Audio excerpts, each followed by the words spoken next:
আপনারা দেখছেন দি crime news, অপরাধ দমনে সহায়ক।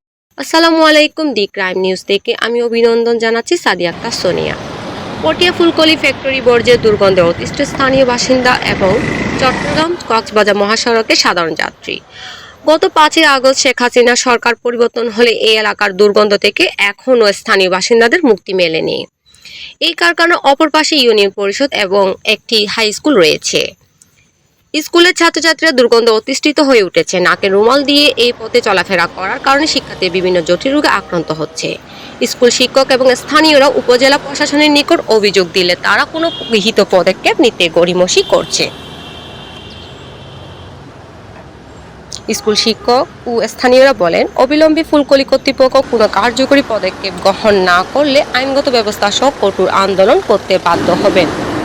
ভিডিওটি সম্পাদনা করেন সাদিয়া আক্তার সোনিয়া এবং ভিডিওটি প্রকাশিত হয়েছে দি ক্রাইম নিউজ থেকে। এতক্ষণ পর্যন্ত আমাদের সঙ্গে থাকার জন্য আপনাদেরকে অসংখ্য ধন্যবাদ।